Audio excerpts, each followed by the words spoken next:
working, it reached a point where I started having blackouts. We're talking about blackouts of losing days. So on this occasion, I knew it was a Monday, and when I'm coming to, I'm being told it's a Thursday or a Friday, and I'm wondering what just happened. What do you mean today is Thursday? I found myself calling my sister, and my sister picked up the phone. I had not talked to her for a very long time. It was on and off, and probably by then people were already done with me. You see my number calling, you don't pick it up. And so for me to call and for her to pick up my call, I was very grateful that she did. And I couldn't start explaining what was going on. All I told her is, please help me. Please help me. This is now, I think the alcohol is too much now. Get me a rehab. And even when I said get me a rehab, it's not like I knew what a rehab does. In my mind, I knew that this rehab is going to do Hi, a checkup on everyone. me and Can see we're tell getting our me, tea. Just as you get your take this tea and your cup, medication, please come and back now down to the front so we can get started with the next session. Thank you, thank you.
Nani?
wonderful that she did. And I couldn't start explaining what was going on. All I told her is, please help me. Please help me. This is now, I think the alcohol is too much now. Get me a rehab. And even when I said get me a rehab, it's not like I knew what a rehab does. In my mind, I knew that this rehab is going to do a checkup on me. Hi everyone. And tell me. Hi. Yeah, we're done with the first session. I think I learned so many things. I hope everybody else learned something. If you learned something new, just one thing new, you can put your hand up. Okay, I'm seeing. Amazing. That is fantastic. So we've learned a lot with the first session, and super grateful to have that. We're very quickly going to be moving on to our next session, where we've had this lovely video playing as we're here over the break, and Esther will come and give us her story and really show us and let us know what it's like to be in that journey from the beginning and how to walk it through. So as you get your cup of tea, let's just come and sit down. And yeah, for those, I don't know if we're back streaming again, but for those online, welcome again to the Mental Health Month. And this is our training day where we're talking about addiction.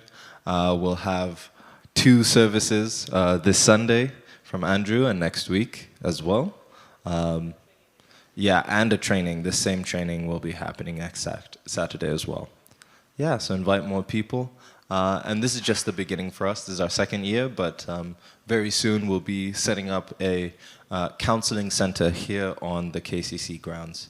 So looking forward to that. Now, please, a warm round of applause and a welcome for Esther as she comes to share with us.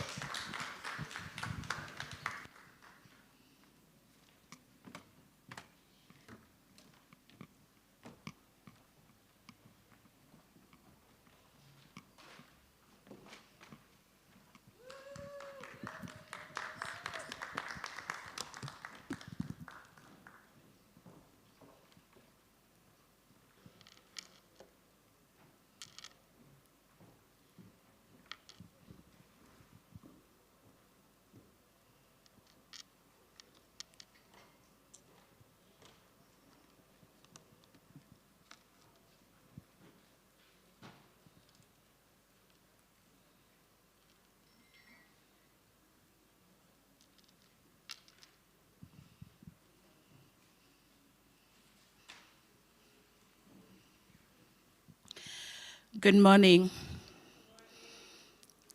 My name is Esther, and I'm here to continue with, thank you so much, Albert, for the first session. It reminded me of so many things I had gone through. In fact, from beginning to where I'm standing today is really true how you presented it about addiction. So I have been on this journey, and I am 12 years sober. God willing, I will be 13 years sober next month. And it's been quite a journey. So I will start by sharing very briefly about my journey. But as we go along on the support and the help that we can get, and those who are struggling with alcoholism and addiction, and more so focusing on how AA has supported my journey also. But for me, I think the starting point, I liked when Albert talked about women, there's the stigma, and then there's a quick progression. So I may have started drinking in my campus days, but years later, that progression did happen. It took a long time, but at the end, it was very fast. And for me, it was highly triggered with my husband's death, and I couldn't deal with life completely. Just in that dark place of saying, here I am, 2-year-old, no husband, I can't deal, I don't know how to deal. And so the alcohol now went so fast for 5 years. So I truly understood when you were explaining the progression. And so hitting that rock bottom for me, I reached a point of, surely this cannot be how life is. And you talked about the effects of alcoholism, the tremors, not understanding. I'm waking up and my hands are shaking. I too could not write to save me because I had drunk so much. I remember I went to rehab to get help. That is how I sobered up, through rehab. And in rehab, when you're going through the sessions, you had to write notes. It took me a while to write proper notes because of those shakes and the the effects of the alcohol. But I'm grateful that I reached out for help to my family, to my sister, and the words that came out for me was the rehab. But I didn't really know, to be honest, what the rehab was. I've even learned more today again on this journey of dealing with addiction and alcoholism. And so that rehab helped me to understand that I was sick. And thank you for that again, to explain how alcoholism is a disease.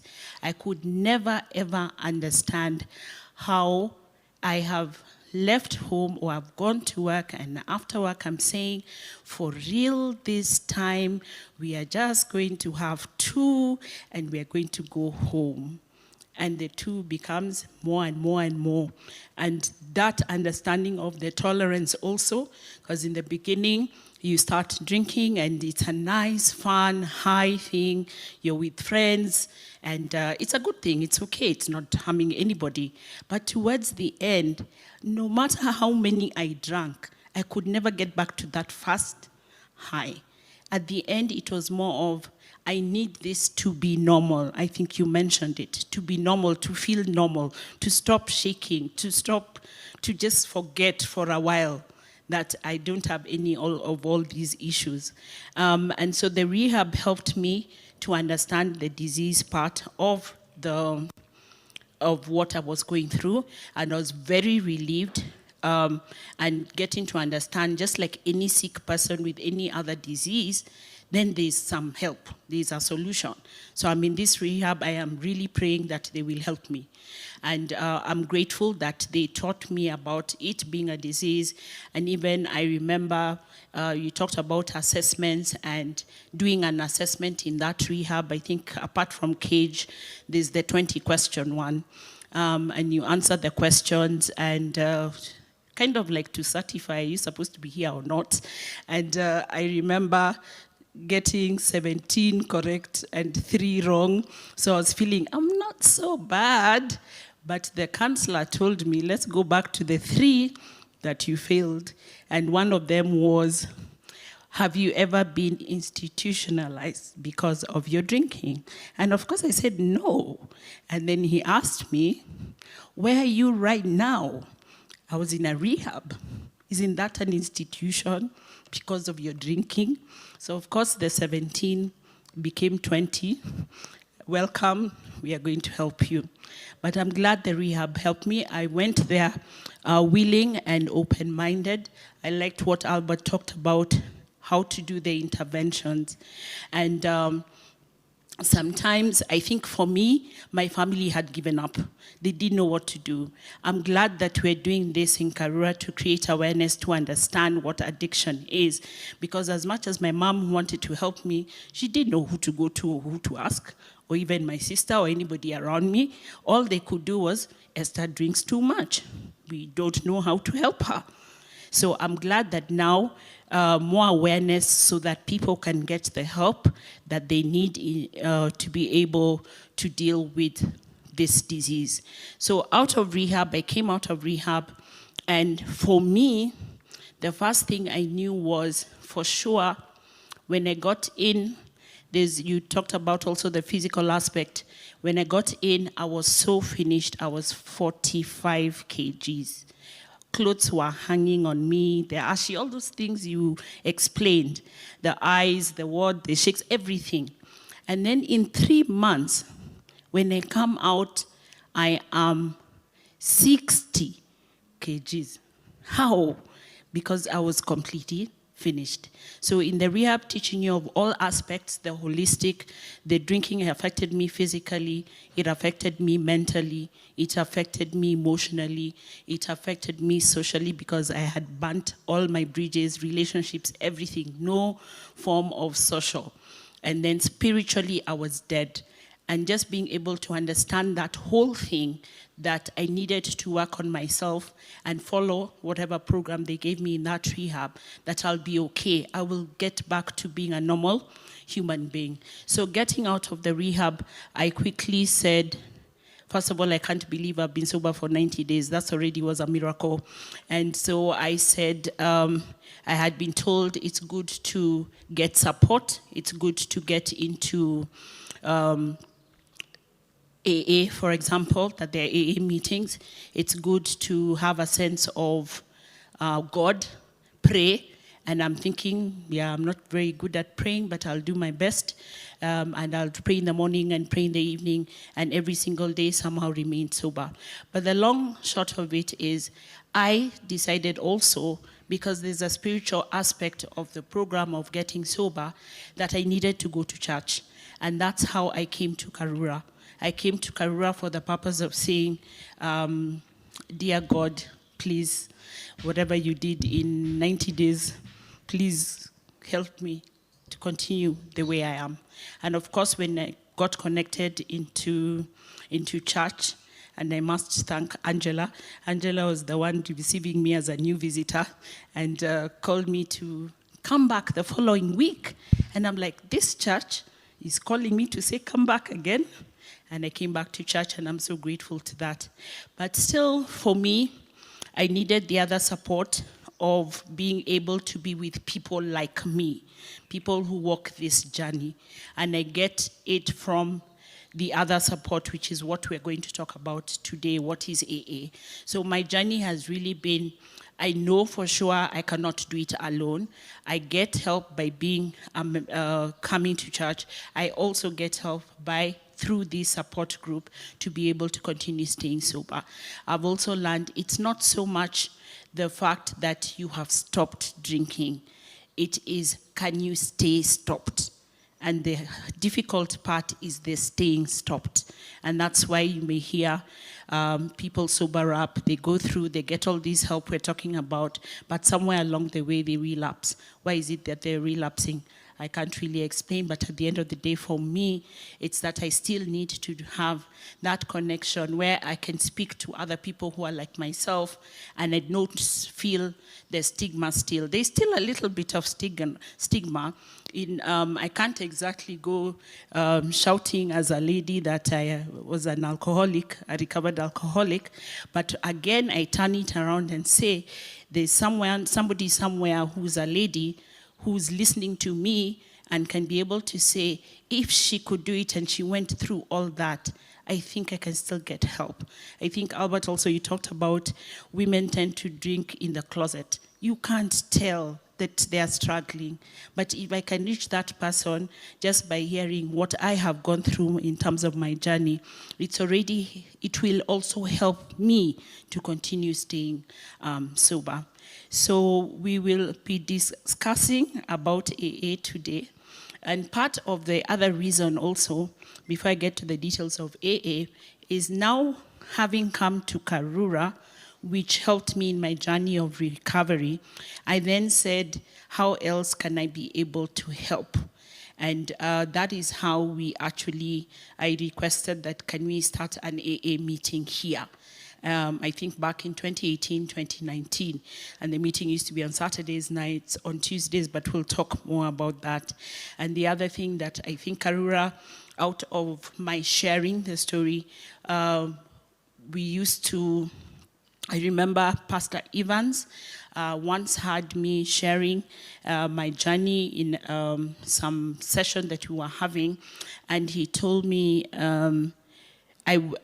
how did it come about? No, I met someone who was coming out of rehab and saying, oh, I've come to church, but I wish sometimes in the rehabs on Sundays when we're not doing our sessions that we could have a church service of some sort. Because here we are being told in rehab that God is love, we can make it, God can restore us, but we really don't have a sense of that. And so that's how Karura started going to the rehabs on Sundays, at jogs, retreat, to be able to just help these people. And some of them, when they came out of the rehab, would then say, at least I already know there's a church called Karura, perhaps I can go to the church, and things like that. So we'll be discussing AA today. I know many people have different perceptions of what AA is. I don't know if they're showing my slides. Okay. We may not quite understand what AA is. So personally, I only knew about AA's existence in Kenya in the rehab. I was very shocked. For me, AA was what I saw in a movie. You're watching some movie, and at some part of the movie, there are some people in a circle and talking. I didn't really know exactly what it was, but I got to know more about it in that rehab because they were using the same program. I wish they could share the slides. So what is AA? Is Alcoholics Anonymous. So Alcoholics Anonymous, the best way to say what exactly it is a fellowship of men and women who share their experience, strength, and hope with each other, that they may solve their common problem and help others to recover from alcoholism. So it's alcoholics coming together to share their experience, how they have walked this journey, what they have gone through, how it was, how it is now, and to solve their common problem. In this case, their common problem is what? Alcoholism. And the only requirement for membership is a desire to stop drinking. There are no dues or fees for AA membership. We are self-supporting through our own contributions. AA is not allied with any sect, denomination, politics, organization, or institution, does not wish to engage in any controversy, neither endorses nor opposes any causes.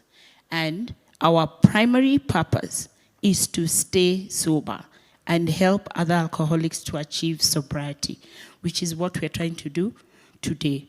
AA was founded in 1935 by two gentlemen, Bill and Dr. Bob, who were alcoholics. And in their journey, they discovered that when they spoke to another alcoholic, it reduced their chances of them going to drink, in summary. So they saw how sharing with another alcoholic helped them to continue staying sober. So it's really a fellowship of people, of individuals seeking sobriety. And in those meetings, which I'll talk more about, is really about sharing experiences and supporting each other in that journey of recovery. When I get a call, somebody asking, where can I get, how can I join AA? What are the forms to fill or things like that? And I say, no, you don't need any forms, no money. I just need to tell you there's a meeting at Karura on Tuesday at 6:30. Just go for the meeting and you'll be able to understand how the program works. AA works through 12 steps. It's a program of 12 steps. The 12 steps are a guideline for the recovery. The 12 steps help one to find themselves, to reflect on themselves. And the earlier steps in those 12 steps is, I think the most important one is the first one of admitting that you're an alcoholic and your life is a mess. And going through all that process of getting to accept and admit and surrender that you do need help and life was not really working the way it was. And the other steps help you to continue dealing with trying to come with a sense of believing in a higher power.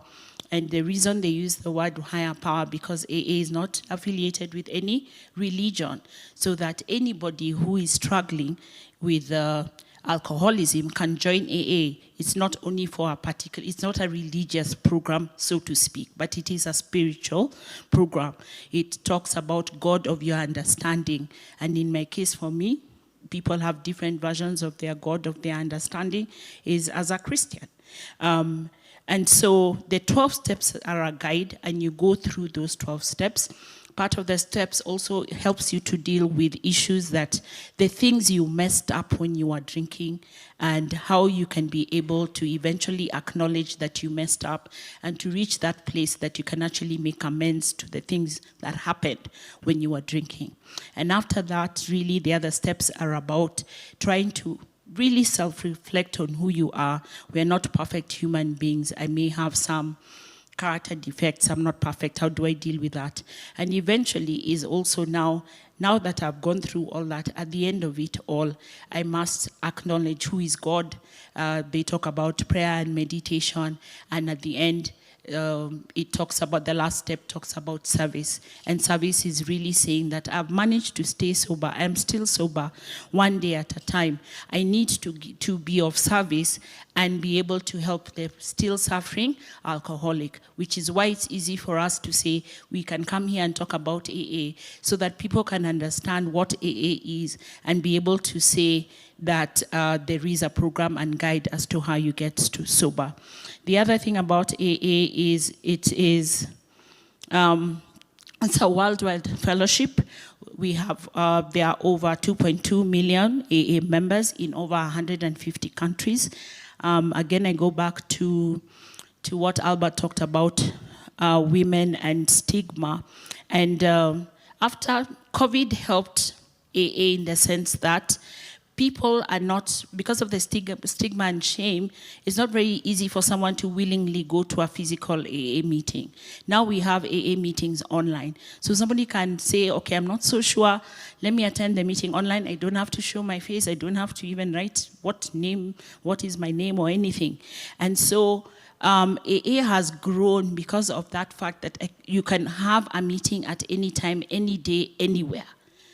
And so being able to give access and understand that when you come to that AA, you'll now be able to see how are these people working the program, working the 12 steps, and what the meetings are. And AA also, we are not experts, not at all. Albert is an expert. I am not an expert. I can only share my journey. I can only share my experience. And through my experience, I may be able to help somebody else. Also, we get to understand, which was put very clearly, alcoholism is an illness, and the main text that we use for AA actually talks about the mental obsession and the physical craving that one has. When you start drinking, you can't stop, and just trying to understand why that is the case, which Albert explained very well. So there is no membership, it is free. We simply walk the journey together, trying to be able to say we can stay sober one day at a time. We are not cured of alcoholism, because if I take a drink today, I'm done. I'll be back to 12 years ago in that dark place, and it will continue progressing from the point it had stopped. So we're not cured, but we recover from that mental obsession, that cycle of I drink, I start drinking, I get the craving, I drink again, I stop, I'm sober, I feel guilty, why can't I stop? And you keep going round and round and round, and it progresses. So we're not really cured. We really just have to, this disease that we have to maintain and say, how can we stop taking that drink? So through the 12 steps, we are able to do this and exchange our experiences.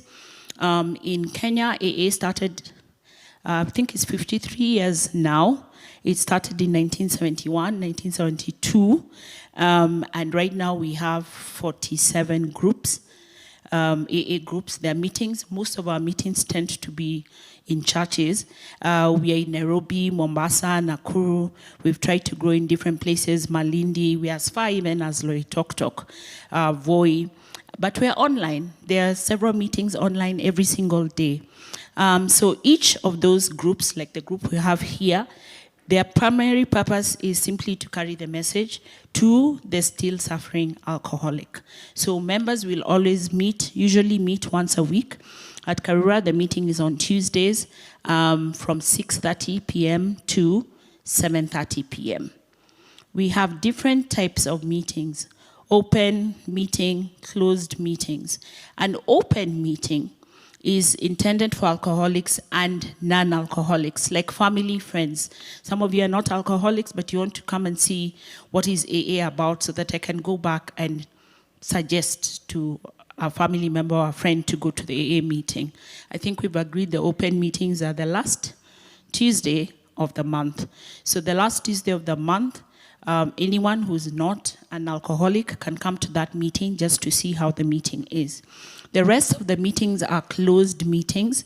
Those are intended for alcoholics and for those with a problem who have a desire to stop drinking. And then, of course, we have our online meetings, which are readily available. We also have a website.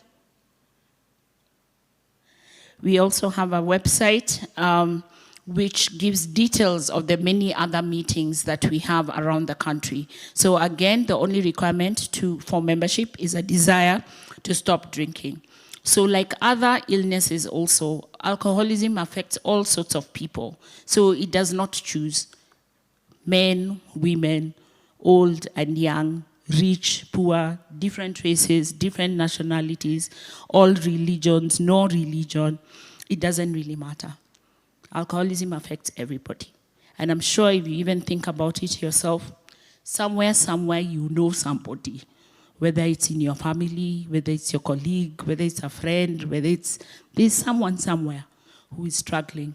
And we are saying that there's a solution. These are one of the solutions. The program works through sponsorship, where when you start working the 12 steps, you need somebody else who's also part of the program to take you through those 12 steps as a guide. It kind of gives you accountability and helps you to work the program and be able to stay sober one day at a time. What does AA not do? We don't do membership drives. We believe in attraction, not promotion. You see something in someone and you ask, you've really changed, what did you do, please help me. We don't believe in promotion. We don't check up on members to see that they're not drinking. So that newcomer might come for a meeting. I can't be calling them to say, are you still drinking, are you drinking or not? We don't do that. We just work the journey together and encourage people to come to the meetings and to work the steps. AA is not a religious organization. Every member decides what is their concept of God. AA is not a medical organization, so we don't give no one can give prescriptions and things like that.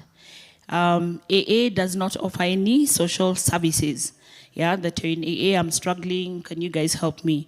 We don't do that. Our primary purpose is to stay sober and help other alcoholics to achieve sobriety.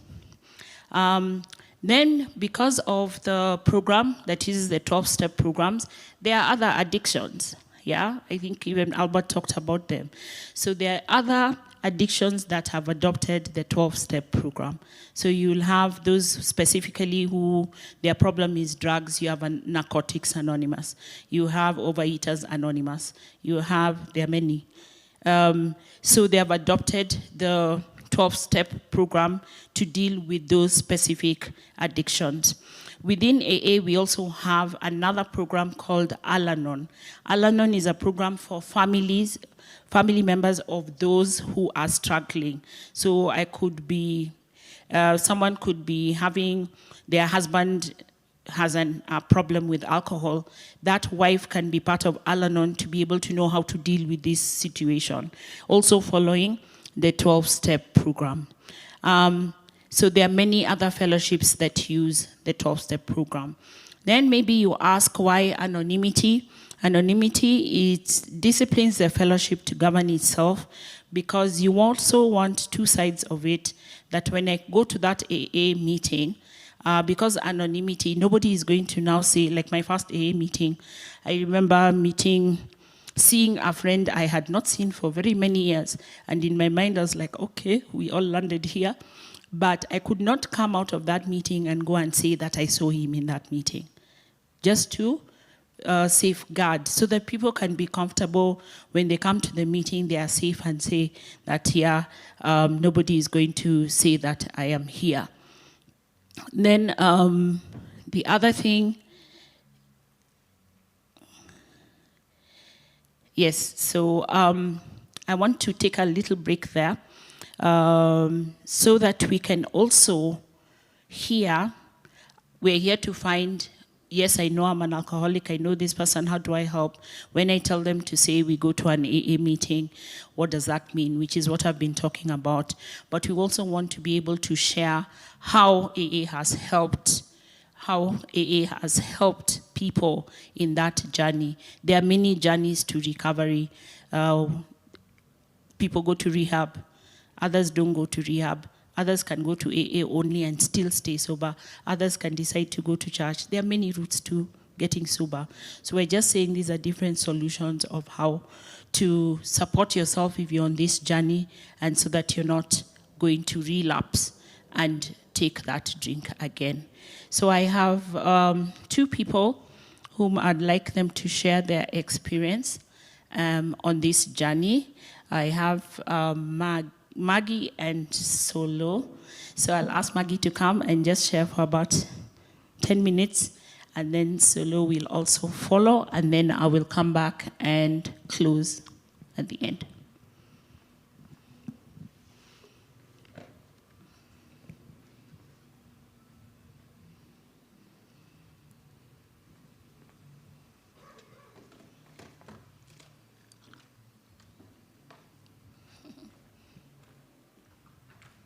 Welcome, Maggie. Hi, my name is Maggie, and I'm a member of Alcoholic Anonymous. And it's such a pleasure being on this stage. This is my home church. I can't believe that I'm on this stage sharing my experience, strength, and hope.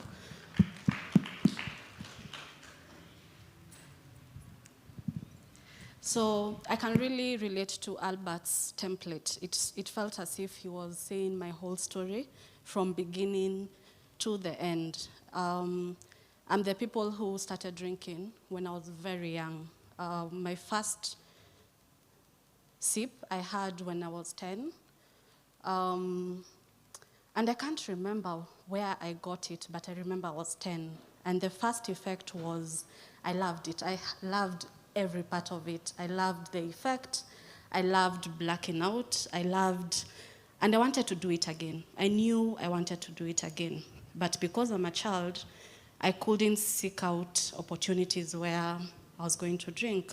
And my parents, I'd never seen my parents drink. My mom had never drunk. My dad had never drunk. In fact, I was brought up in church. And that's the first memory I remember. And so we had a lot of church, we had a lot of God in our home. But I tasted this thing that I wanted to do it again. And so even going on as the years passed by, I would seek out situations where I could drink. And every time I drank more than I would drink the other time. And the effect was more. And so that really affected, I would say, that really affected a lot of, I would say, my developmental side of it. School was not very important. Society was not important. I was never the child who would say, when I grow up, I want to be a doctor, I want to be a lawyer. For me, I really didn't think I would live past 30 years. I'm shocked that I'm alive today. And so by the time I was getting to teenagehood and as an adult, the progression was really, really, really, I'd started the tremors. I had hangovers. I was the child who would get booze to school because that's the only way I could survive. I couldn't function without drinking. And so at 27, so basically I drank from when I was 10 to 27, life had gotten very, very miserable. I was a mom then. I didn't know how to be a mom. And the sad part of it is my family really didn't know that I was drinking. I hid it. I laughed the part where you said you can live with someone for so many years without knowing they have a problem. So I was a girl in a Christian family. Like, how would I explain why I'm drinking? And so I hid it. I hid it from my mom, from my dad, and from everyone around me until I could not hide anymore. And so actually my mom found out about it, I think 5 months before I stopped. And she couldn't understand. And so she tried taking me to church to be prayed for. And I remember one thing she said, that it was a demon and it needs to be cast out, which I tried. I was willing. We went to church. I was prayed for. And after that particular session, I went and drank. And so for me, I knew I didn't have any hope until this time I was watching this series and they were talking about Alcoholic Anonymous. I was like, okay, let me try if there's such a thing in Kenya. And so I Googled. So AA, we have a tire company called AA. That's what I found. I was like, I think this is a Western thing. We can't have AA in Kenya. We are not this modern.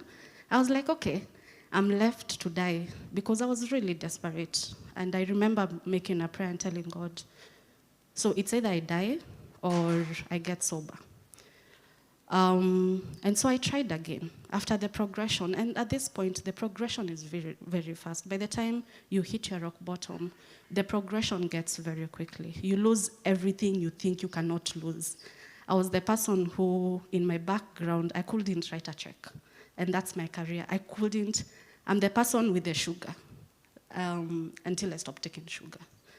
So I Googled again. And then I now went all out. I was like, Alcoholic Anonymous Kenya. And a page came with meetings, with a number. I called someone, and they picked up. I was like, okay, so I think I have a problem. I'm drinking, and I can't stop drinking. How can you help me? I was like, come for a meeting. I was like, what can a meeting do? I've been drinking all my life, and I need a solution. So I went for my first meeting. People were happy and laughing. And it really annoyed me. I really didn't want it because I was miserable. I was dirty. Alcohol had taken such a toll on me. My organs were failing. And so I went to another meeting, and they told me, keep coming back.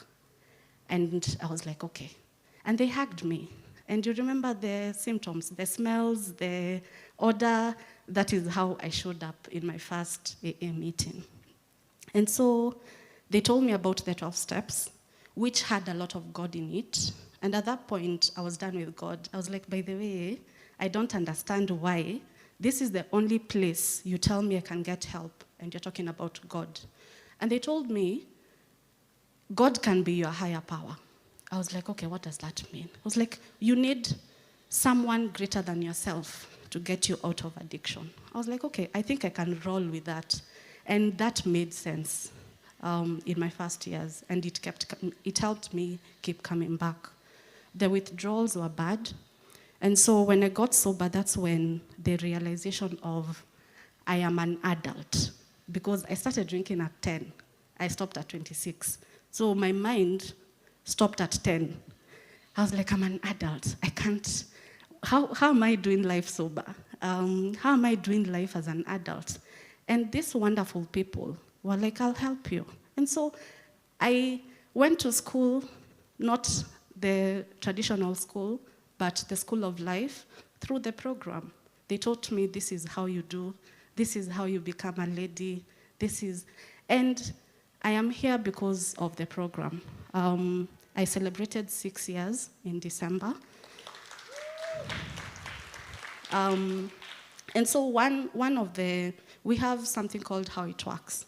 And the last part of it, it says, God will and would if you are sought. And so I got to a point in my recovery where I was like, okay, I need to seek something greater than myself. Where do I find it? And so that's how I came to Karura.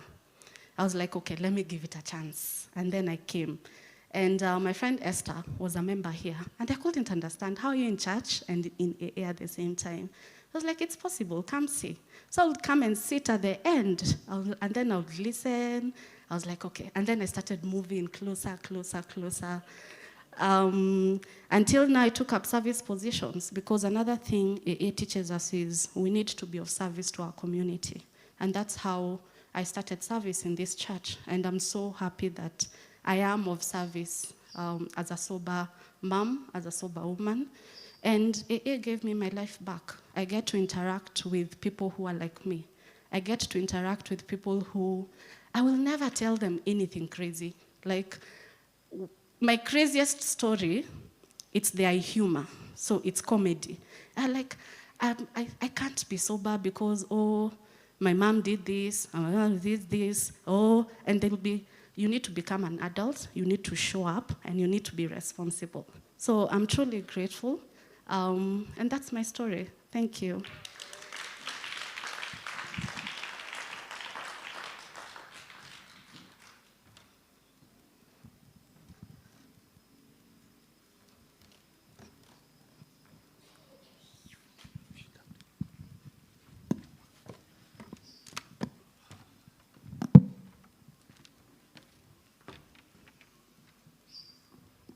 Good morning. My name is Solomon, and I'm a grateful recovering alcoholic and also a member of AA and God's son. And next, I think in, what month are we? August, 16th of August, I'll be turning 3 years sober. Thank you. By the grace of God.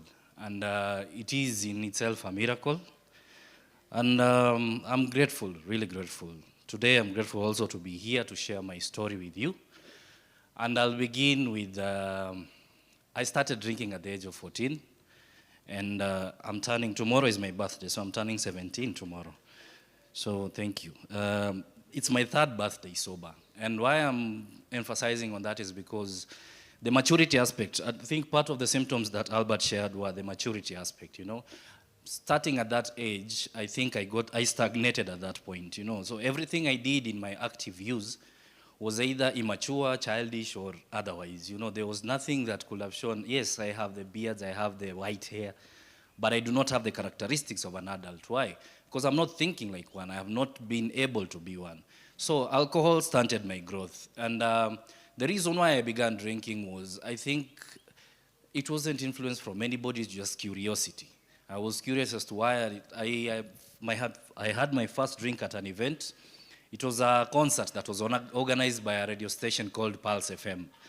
And they had brought a Tanzanian artist. So people were there dancing all around. It was on Mamangina Drive in Mombasa. I've been brought up in Mombasa. So people are dancing around me. People are talking to girls. People are just enjoying, having the time of their life. And I'm there looking at them, just wondering, what the hell is this? Why did I even come here? Until one of the people we went with decided to go and buy a drink, and they brought me a blackcurrant. They laced it with vodka. And the feeling that I had from that point going forward is just awesome. I think the way I see these bright lights is the way my world brightened up at that particular moment. I didn't know then that it was going to be a struggle that was going to last for 20 good years. But at that particular point, it made sense. I was free. I could talk to the girls there. I could dance. And I was happy, you know, I felt good. And why I felt that good is because my self-esteem had taken a beating. I was bullied because I was a big kid. And Swahili people are brutal when it comes to insults. So my self-esteem had taken a beating. So I wasn't much of an outgoing kid, and I was bright in school. So number one, number two, we were competing with a lady named Jemima for that position. So that one also was a cause for bullying, and it took a toll on me to the extent that I was not a people person. So I kept to myself most of the time. That day when I had that first drink, I interacted with people in a level that I thought, now this is life. And I wanted that each and every time. And I chased that for the longest time ever. But I could never ever for the life of me duplicate that feeling that I got that very first time. And so the only solution was to do what? Keep drinking. Maybe it will come after several more sachets. after several more bottles, after several more whatevers, And I added on top of that, there was weed to eat. At one point, I was at Senior Chief Koinange High School before it became a girls' school. And at one point, I had a snort of cocaine. And I didn't like it. I thank God for that day, because I stayed in the dorms for a whole week, and I had a runny stomach, I was sweating.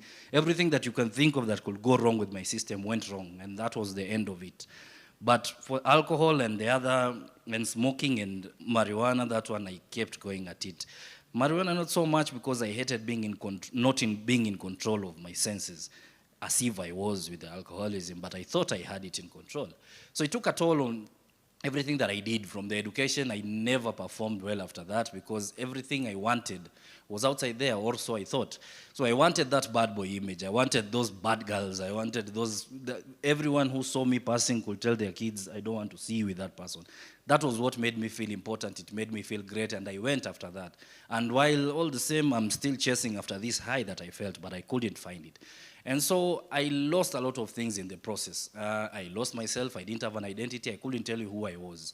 I couldn't tell you what I was doing in this life. I didn't see any meaning as to being alive, just to drink, to party, to have fun. And it went on like that for years. I was lucky to get jobs after jobs, but I kept training them, because I never went past 2 months. The first salary I would behave or slightly drink, but the second month's salary, I would come back after it was finished, So nobody could tolerate that, and I ended up losing jobs. And that also didn't hit home that I had a problem. I still blamed every other person and every other thing. My parents this, my parents that, my father wasn't there, my mother this, my mother didn't do, my brother did, all that. But I never took a look inside me. And it kept on doing, I kept doing geographicals. I would move from our up countries at Banana here. I would move from Banana, go back to Mombasa. From Mombasa, go to Lamu, move to another place. I was doing geographicals, trying to find whatever I was trying to find. But all along, I didn't know that, one, I was running away from God, and two, I was fighting with myself, And I got sober at some intervals. At one point, I got sober for 2 years.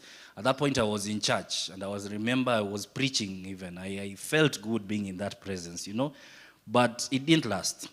Someone came from Dubai after finishing their contract, and we went out, and after that, everything took a turn for the worst, And what drove me out of going back to church was the fact that I was used as an example. So when people would say, you see, that one was preaching, now he's seated at the back there, busy laughing. So that one put me off church for a bit, and I just decided, let me just drink myself away. Went on drinking. I don't have memory of some of the years that I lived. They're coming back now that I'm sober, but most of them I don't.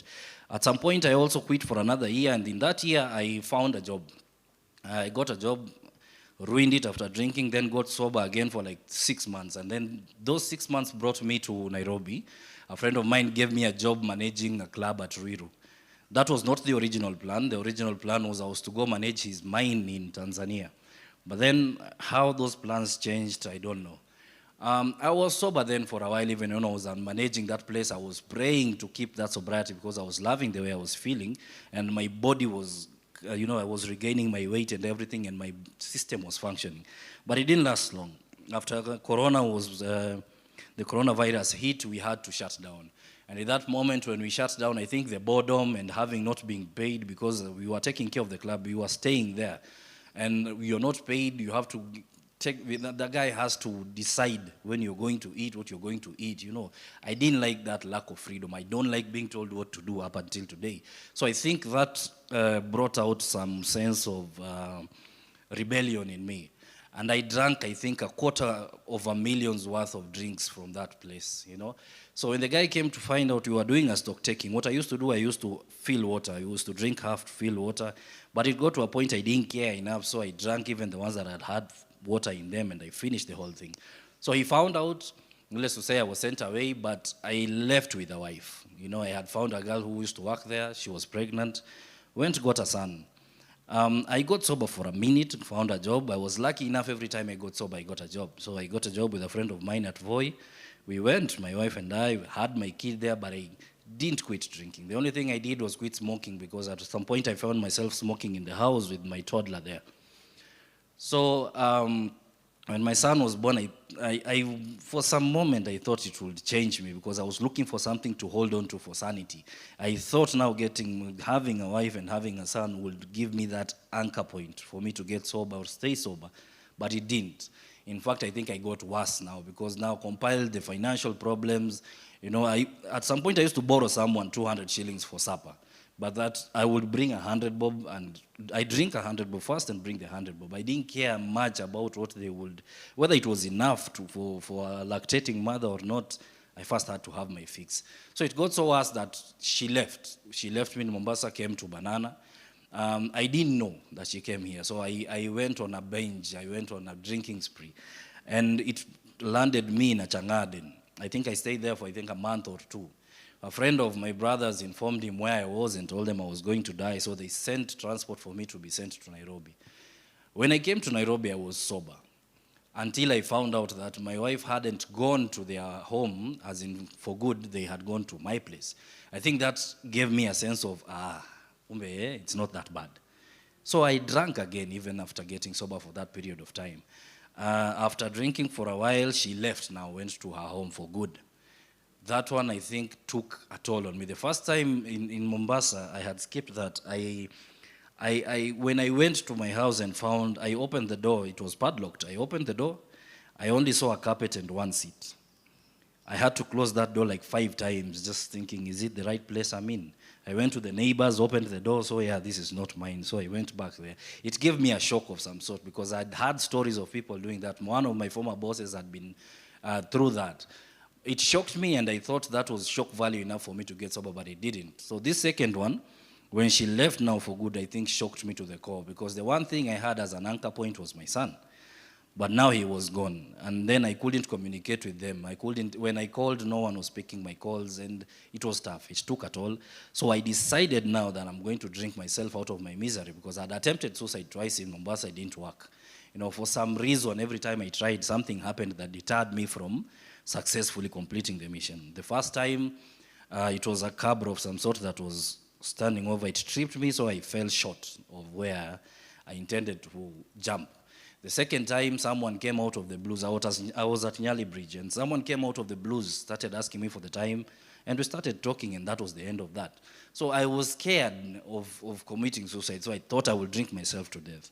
And I tried. I really did try, because in those 2 months leading to the August 16th date, I can't even tell you where I was, what I was doing. But one thing I know is I didn't eat. I could only snack on tiny things, just to keep the energy so that I can drink more. But I was fully intended to do away with myself. Until to a point whereby I had a psychotic break. I could see people asking for pangas to chase me with. I could hear voices. I'm sleeping in my house at Banana, and my head is showing me that there are people outside there with a gadget that can see through the wall, and they're looking at me.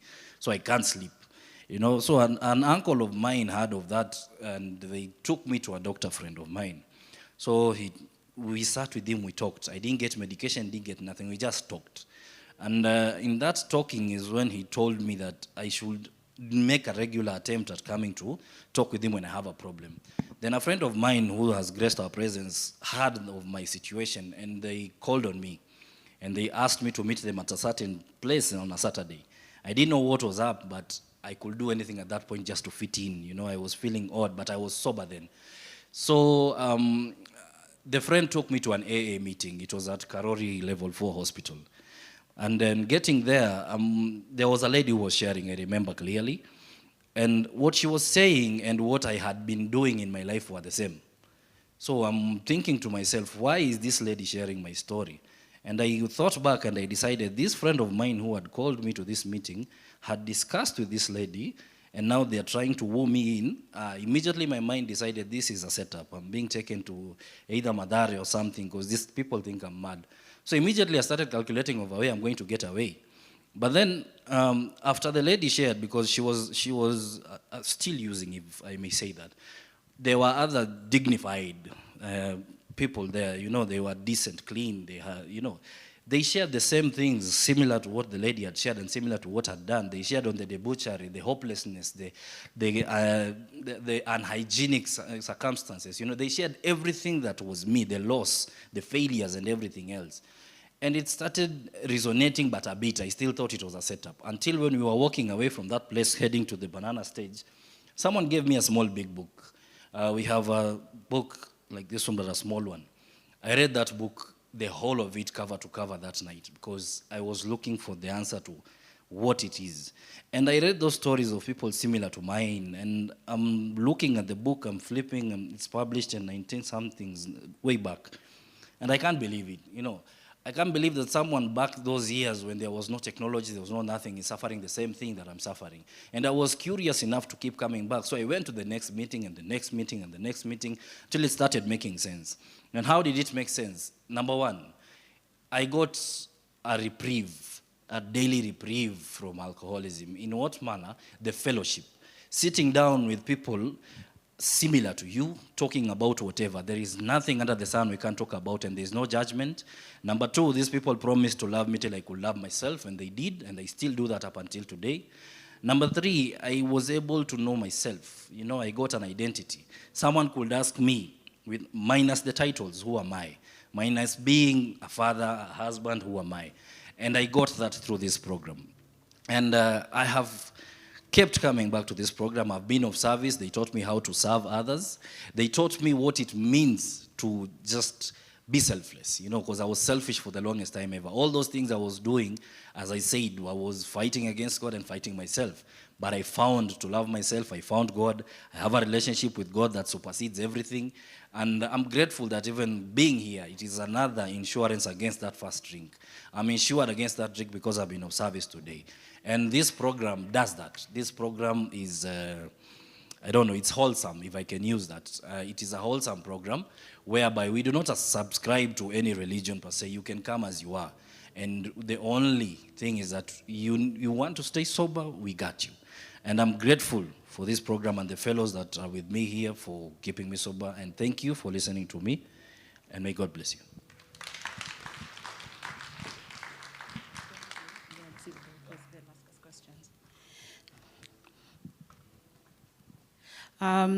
Thanks, Maggie and Solo, for sharing your experience with and your journey.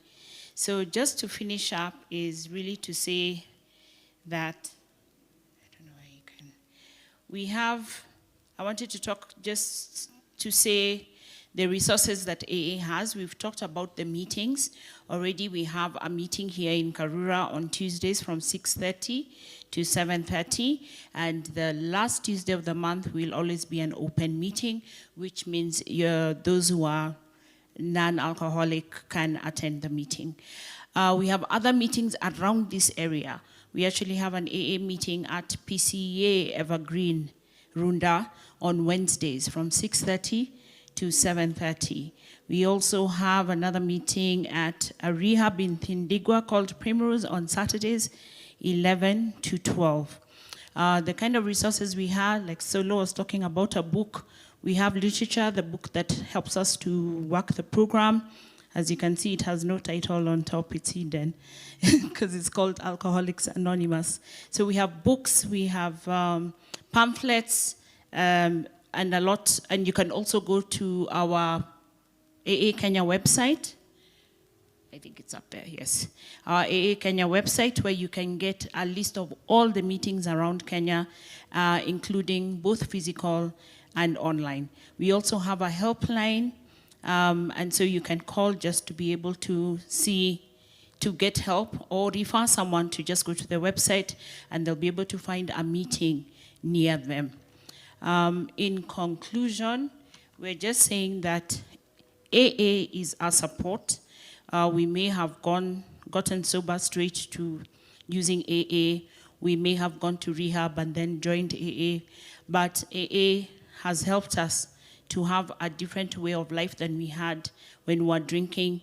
And it's not so much about not drinking, but it's really about living sober and being able to continue that way one day at a time. So it's a program for a new way of life without alcohol. And as you can see, many people have successfully used it all around the world.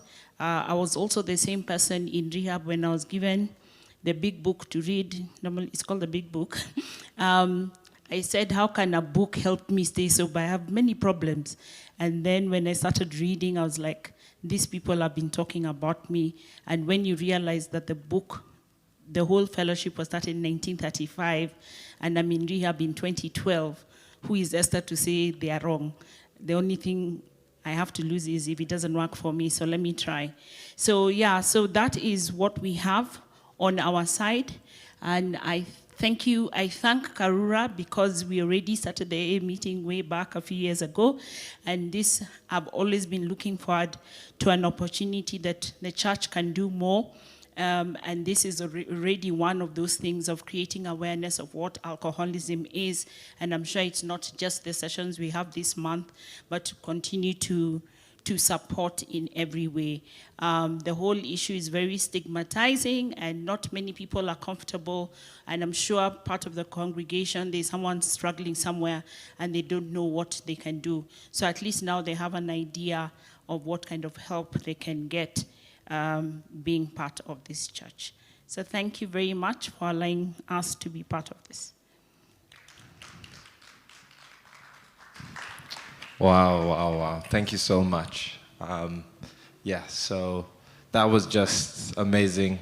Thank you as well for having 3 stories being shared on just what AA has been able to do and how it's been able to help. We'll actually now go into the panel section. So I know there's people online. If you guys have your questions, please resend those in, as well as here.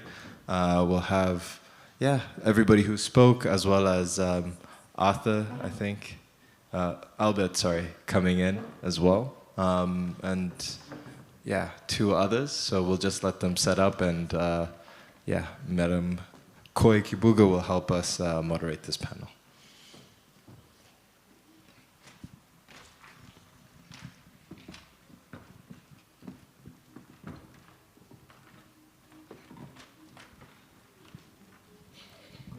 Thank you very much, Gitari. Gitari and I will come back down and we'll be roving around. So those of you who are in the back and have a question, please do come up front so that we can take your questions. Albert has invited 2 other people. We'll give them 2 minutes each to just kind of introduce themselves and give us a context of what their breakthrough moment was, or their watershed moment was, and then we'll just open up for some questions. And thank you very much, Esther. You already answered 2 of the questions I had. Can I come to Alcoholics Anonymous if I'm not an alcoholic? So thank you for telling us about the open meetings and the closed meetings. And the other question I had was, what about the other addictions? Where do the other people with addictions go? The gambling, sex addiction, narcotics, and so on. So thank you for highlighting that there are other anonymous groups, and the Al-Anon, which is for family members who are dealing with alcoholics in their homes and how best to support them. So Albert, I'll ask you to introduce your 2 friends, colleagues, and please, 2-3 minutes, just kind of say what's your name and what was your breakthrough moment? Okay, thank you, Koi. On my extreme left is Christmas Kimaru, who is an addiction professional, and next to him is Daniel Gashanja, who's also an addiction professional. They'll introduce themselves further. Yes. So Christmas, perhaps you can start.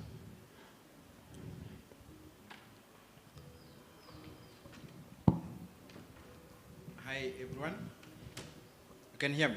Yes. I'm Crispus Kemaru. I'm an addictions counselor. I'm also a recovering alcoholic, 8 years sober now. That is after 17 years struggle. And in that struggle, I lost so much. And that is what motivated me to branch into addiction counseling. I lost my job, a good job at Safaricom. I lost my job as a high school teacher. I lost so much, just like the others have shared. And I'm motivated to help anyone who is maybe struggling with any addiction. An addiction doesn't have to be a substance addiction. It can be also behavioral, like gambling and sex, masturbation, and all, porn, and all those. So I'm here just to maybe share and motivate someone. Thank you. And I think I watched your Mother's Day message on social media and about the prayers of your mother. Yes. And yes, you are 3 siblings. You were 4 brothers, and all of you are now sober. All of us are sober. Hallelujah. Yeah. What a praise report. Thank you. He sent a very good message on social media telling us mothers, please keep praying. And in there was your testimony. Thank you so much. Hello. I'm audible. Hello. Yes. Praise Jesus. Amen. My name is Daniel Gashanja. I'm an addictions professional also.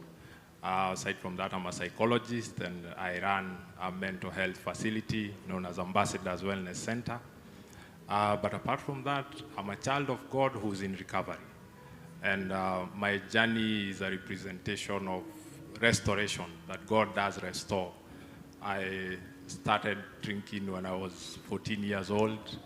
Had a very serious issue with my education, my family, my relationships.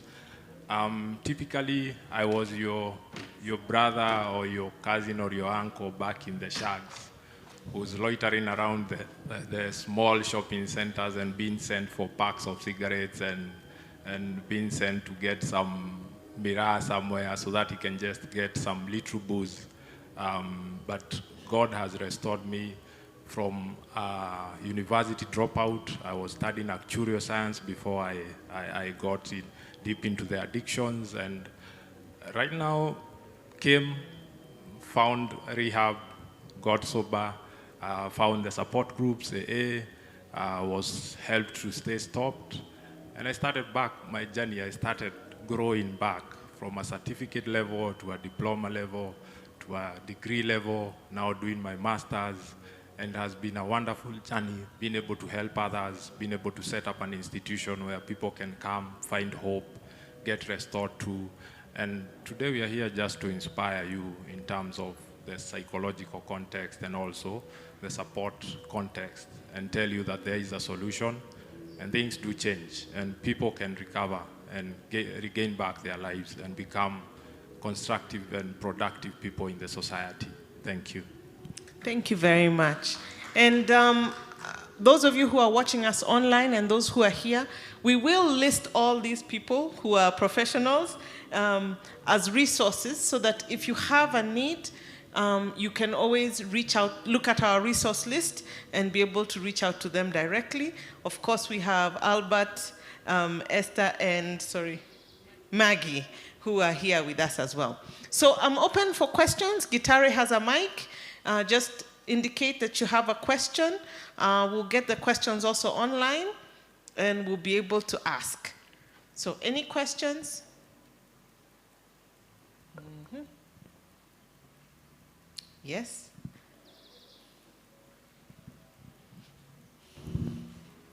Could you talk a little bit more about behavioral addictions and how that can impact someone's life? Okay, who is that question to directly? There are 4 professionals here. Dr. Albert. Dr. Albert start, and then the rest of his team can help. Thank you for that prophetic word, Wangashi. I'm not yet a doctor, but I will be one day. Behavioral addictions are being more and more recognized now. Anecdotally, as Christmas has mentioned, there's gambling addiction, which has been recognized previously. It's in the Diagnostic and Statistical Manual of Mental Health Disorders. It's recognized by the WHO also. I said that anything that affects how you feel is potentially addictive. And what happens with behavioral addictions is whatever the behavior is, depending on your own genetic makeup, it may make you feel so good or so different from what you were feeling before that you find yourself compelled to repeat it. And again, this is a very individual thing, but the effect becomes predictable. You begin to look forward to it. You begin to think about it. And the understanding is that the structural changes that happen in the brain because of a chemical addiction also happen in the same way due to a behavioral addiction. There's a lot of research being done on it now, especially with the rise of the internet. Internet has brought two distinct addictions, particularly one is porn, and the other one is internet gaming. And people are beginning to do those destructively. I once had a client with a hunchback because he was always peering like this because he was playing games with his phone. And when he went through a process of treatment, he began to stand up straight. So the compulsion and the obsession is very similar to that of a chemical. And all the other markers, all the other characteristics, doing so destructively, despite, you can see it's destructive, but you still do it. Coming to a place where you're doing it to feel normal. People with sex addictions talk about that they no longer get the thrill they used to get, but there's a comfort they get from it, which is lacking when they don't do it.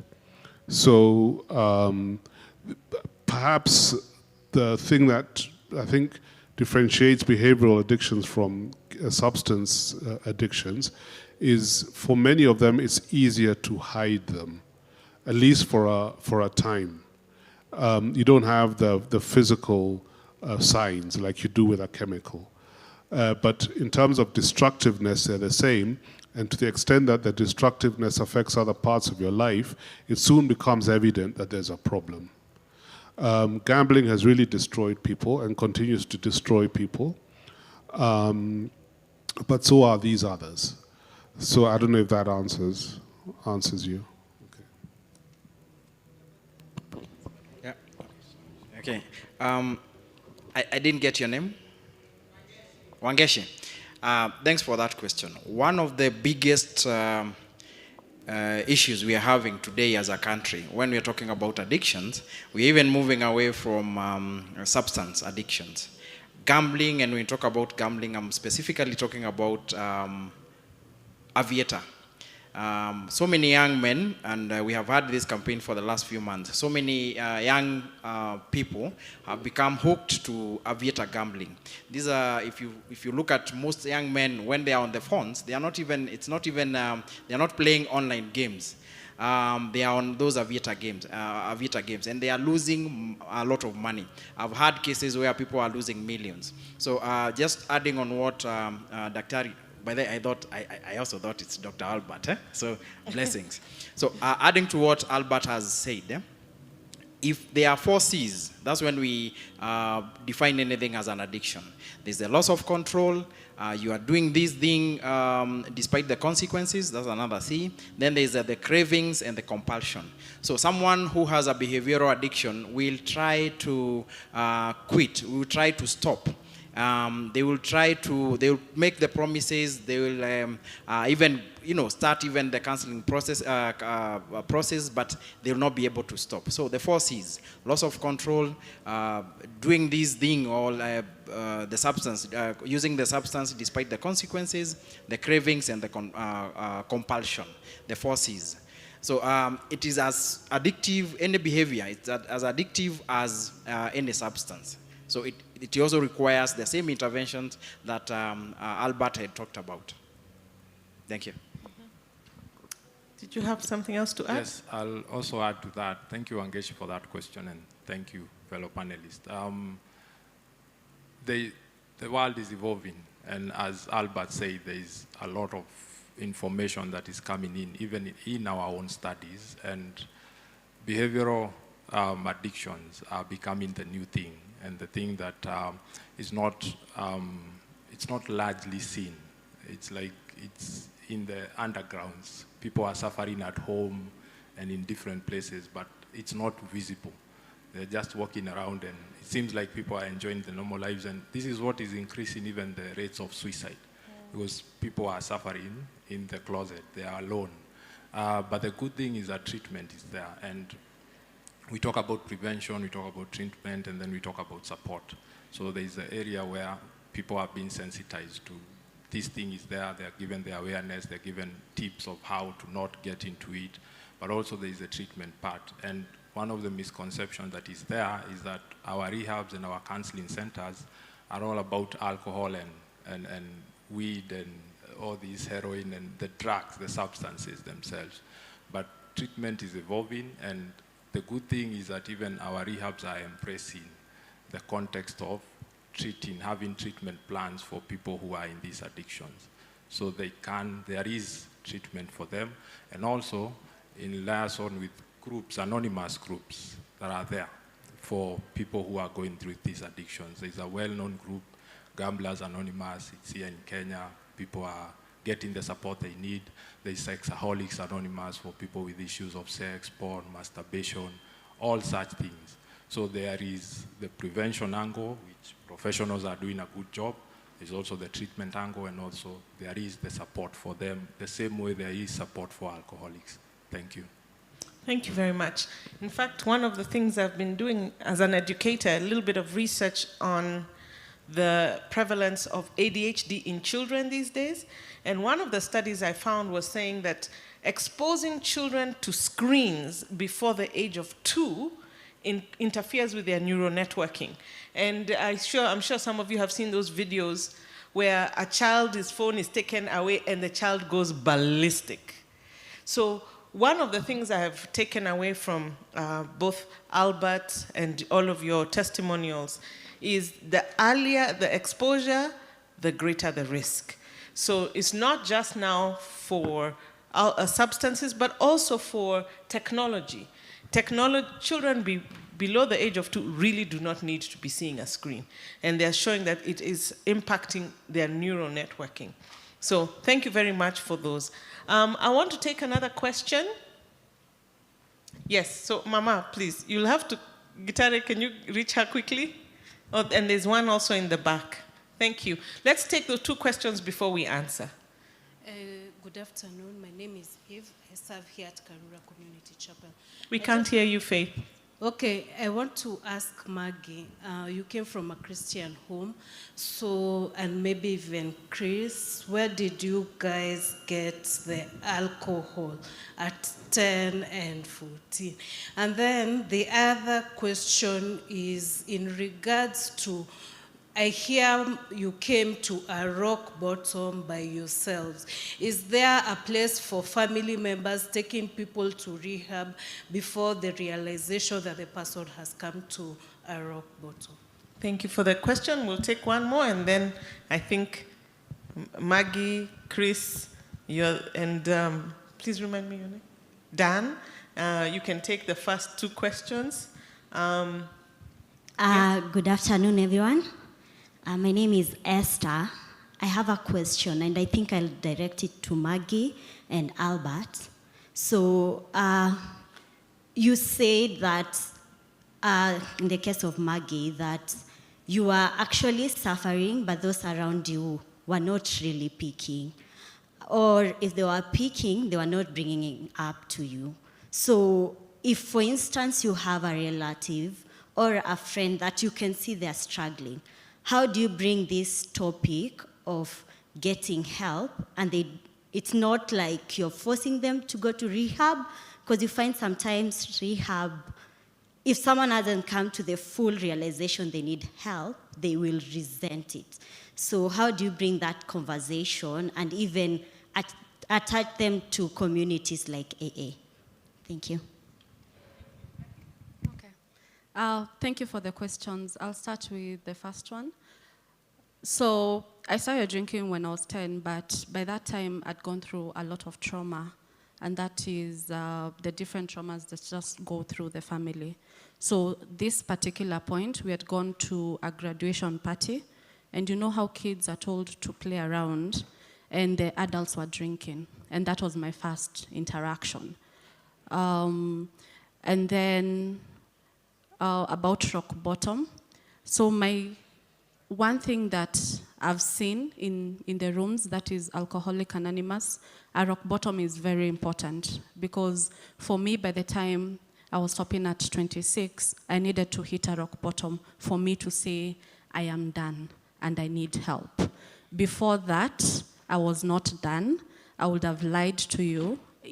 I wasn't ready enough to listen to what I was being told. And also to link it to the other question that was asked is, I hid it a lot, and for me it was a cry for help.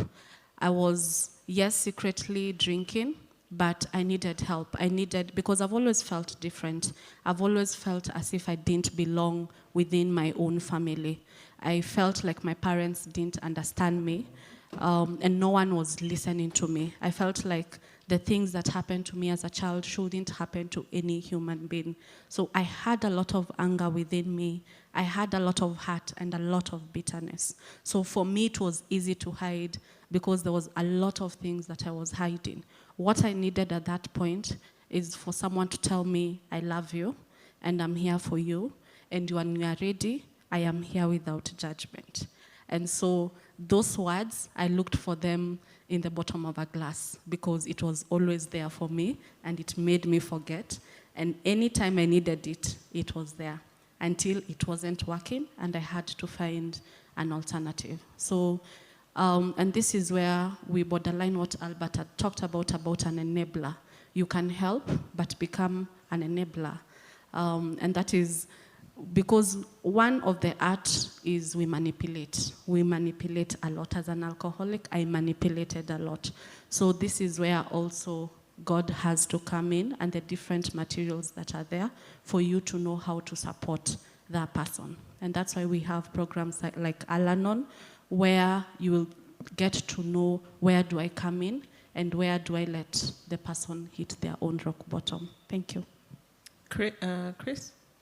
Sorry. Oh dear. No. Solo. Sorry, Solo.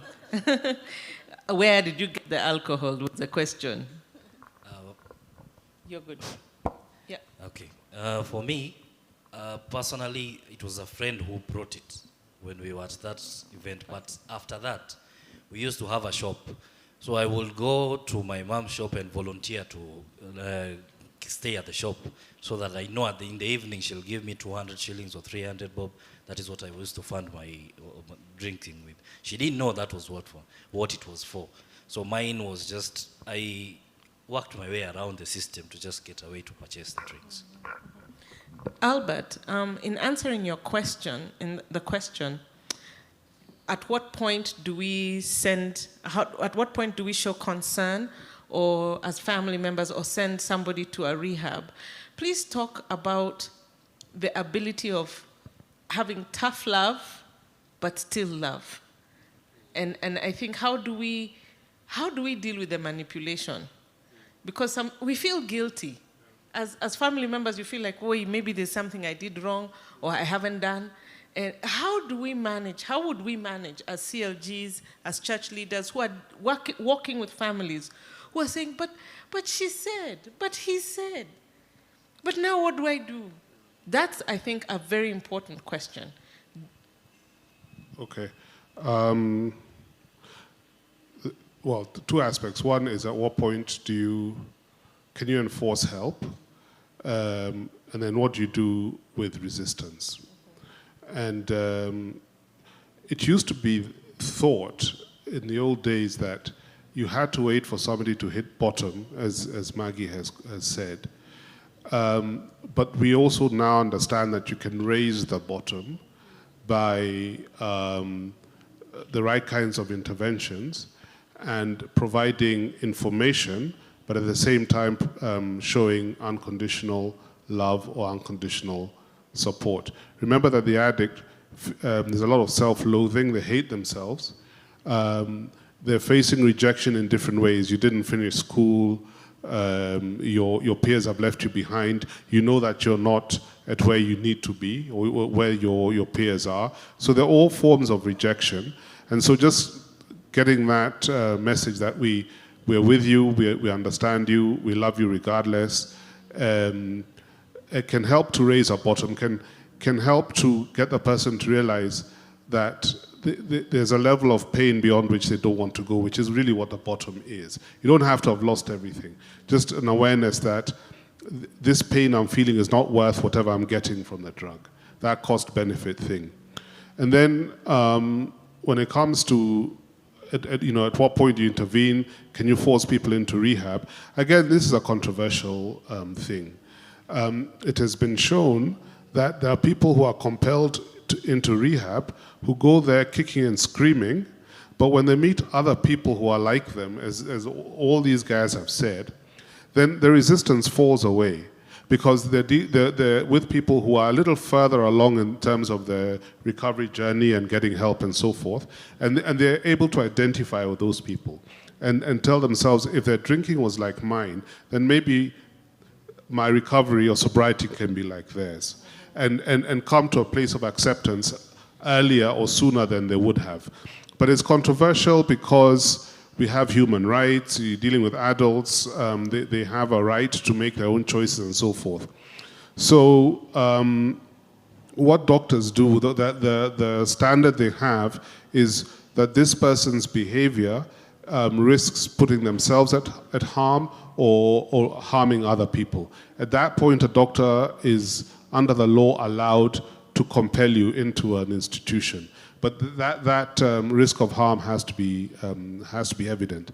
So for the families or even for CLGs, what do you do if somebody is, rebuffing your attempts at helping, etc.?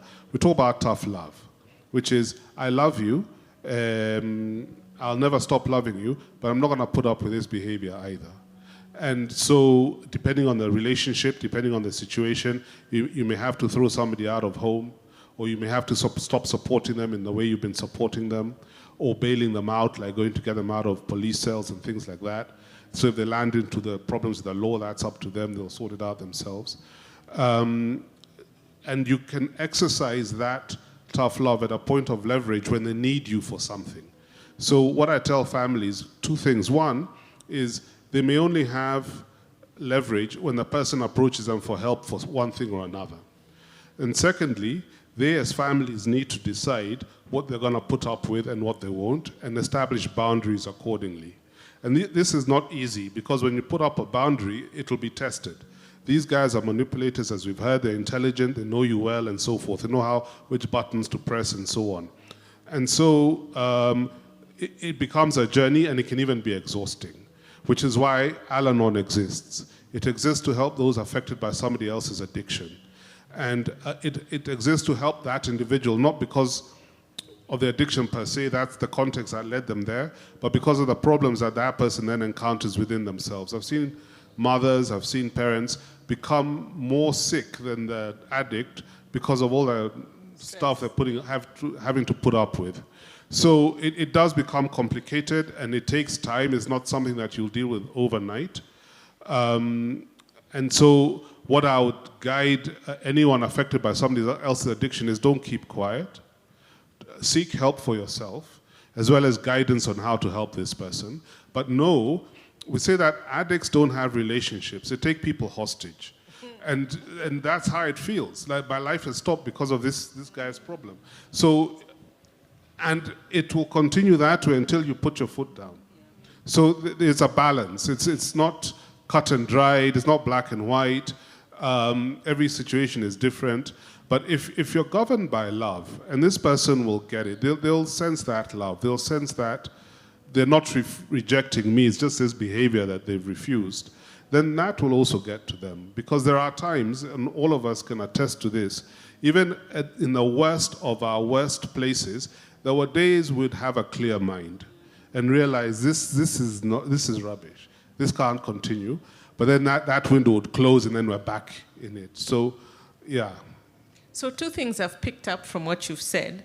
One is it takes time. 2, even to intervene, we need help. And I think mainly because of what you're talking about, the stigma, the shame, what is this doing to our family, and also the risk of tough love. I think one of the things that, as a mother, I am afraid, if I kick that child out today and something happens to that child, it's my fault. So being able to get the kind of help you're talking about helps me resolve those issues in myself that allow me to love the person in my life that is struggling.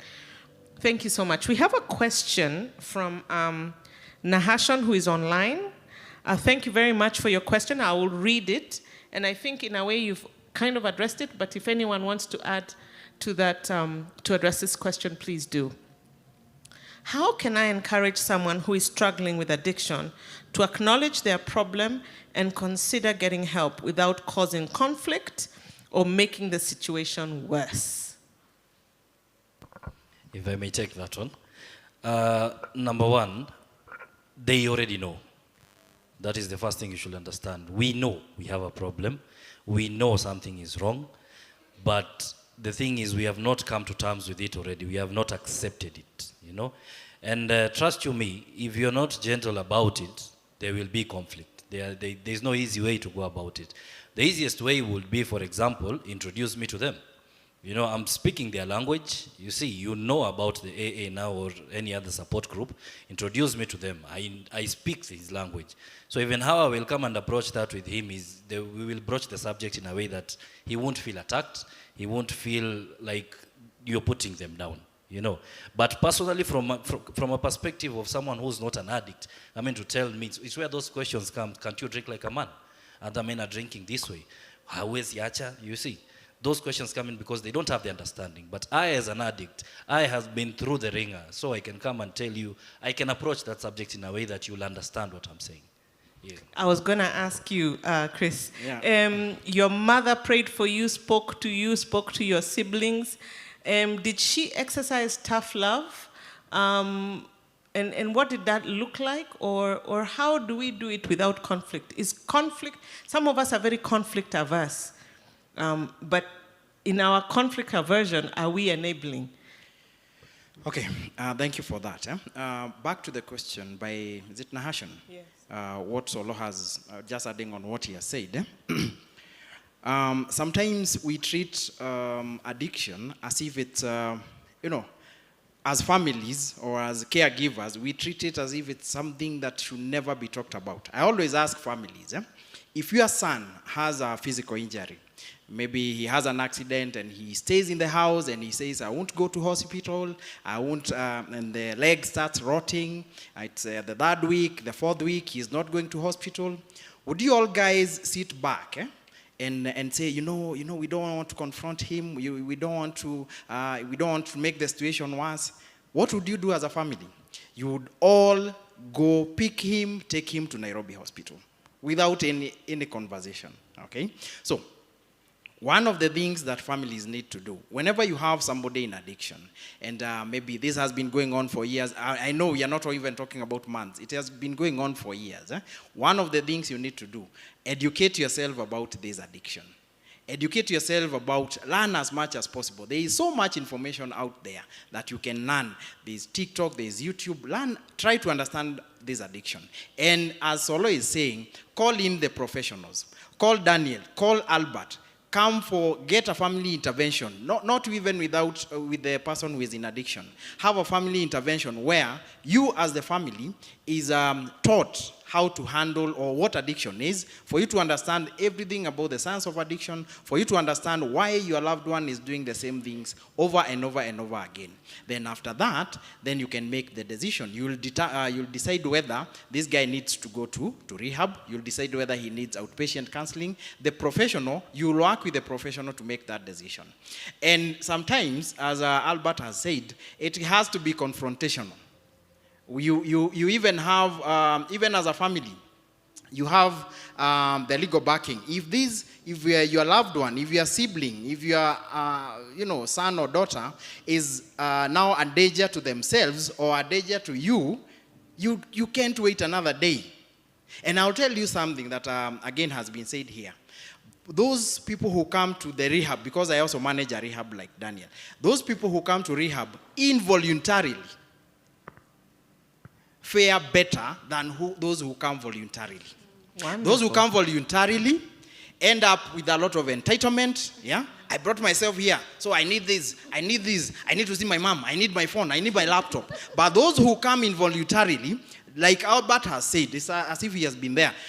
They come, they see other guys, they are like, so you are also brought from the cell? Yes, I just found myself here. I was in a bar drinking, I found myself here. And you guys seem, you're not complaining. Yeah, we realized, this guy comes to his realization, and it takes about a week or 2 weeks.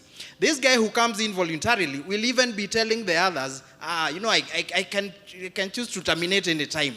And we struggle with them, both as a management and as counselors. So, if your son, your daughter, your loved one is dying at home and they are struggling and, they have been in accidents, they have been in hospital, what else are you waiting for? Already you have been told by the professional here that they are not, their brains have already been affected. Their decision making, the prefrontal cortex, the part of the brain that deals with the reasoning and judgment, has already been messed up. They are not making the right decisions. So as a family, it gets to a point where you either wait for them to die, for them to get in an accident, and then you write very good obituaries and these things, eulogies, and we wish we knew. You knew. It's not that you didn't do it. You knew. You saw him. You even gave him the car that he had an accident in, and you knew that normally when he drinks, he could get into accident. Okay? So back to my mom. My mom and dad gave us tough love. They talked to us initially, as it progressed, they gave us all the help. They didn't have resources for rehab. They didn't even understand what, they're in the village. They didn't understand what counseling is. And in a large family, there are many other priorities. So they got to a point where you either worked for you to get food, and it got to a point where you were not even allowed because some of us had become thieves. So we didn't even have access to the gate. We didn't even have access to the home. We were pushed away. But they used to tell us, if you need help, you come. But if you're coming to steal, we are not allowing you in. And eventually, when we started, for me, for instance, we were 4 brothers. For me, when I started the recovery journey, after 3 weeks, now 4 weeks, that's when I started reaching out. Hey, guys, I think this time I have done 4 weeks, 3 weeks. Maybe you can now help. And everyone, all of them, they came through for me. It was tough love. If it weren't for that tough love, I would still be on the streets. I would still be in the bars blaming my mom and my dad over this and that. But they said, you know what? You're a grown-up now. You have your degree. You have had a job at Safaricom. You messed it up. We brought you in, cooked for you, gave you the resources to get another job at TSC. You messed it up after 2 years. Now, you know what? We also need to retire peacefully. So, wewe ukitaka usaidizi, you will come back later. Thank you. That is tough love. Thank you for sharing that. And I think some of the examples you've given are what Albert was talking about, and I loved this. Raise the bottom. Don't wait for the bottom to get really deep. But as families, there are opportunities and there are ways that we can raise the bottom. And I like that, what you've said. The ones who fare best are the ones who go involuntarily. Gitare will take a couple of more questions, and as he does that, I will read one of the questions here. What posture should people in church have to welcome the addict without pushing them away? And I think, Esther, I will direct that question to you, and maybe also to Albert. Any other questions from the congregation? Yes, go ahead. Hi, my name is McKenna, and I have a question about the link between mental health and addiction. How does the link between mental illness and addiction and using as a coping mechanism influence the process and challenges of overcoming the addiction itself? And this is to the whole panel. Yeah. Any other question in the congregation? Yes? Then there's one in the back, and then we'll answer the 3. Hi, my name is Rael. Thank you so much to the church and to all the panel speakers. This is really great. My first question, I have two.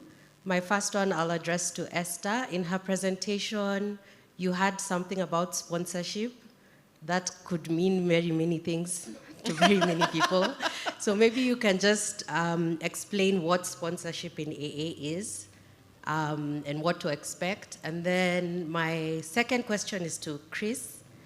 After hearing the testimony that you shared on Mother's Day, I'm curious to know, what does the family look like now? What do these relationships look like now? Okay, thank you for your questions, Rael, and thank you for inviting your friend in the back. And as we are waiting for that question, please remember this training session has been recorded on our Karura community website. And so please sambaza it to other people. We were focusing very much on CLG leaders, church workers today, but next week on Saturday, we are opening it up to anyone and everyone who you can get in the door. Albert will be here again next week, and so will Esther. So please send the link out, invite as many people as possible. As we've learned today, and I've learned a lot, information is key, so that we're able to address the problems that we're facing and the struggles our members are facing. Go ahead. Hello, how are you? My name is Ruth. I would like to know how we can help people access AA, because this is becoming, the addiction is too much. And then number two is about the gaming as an addiction.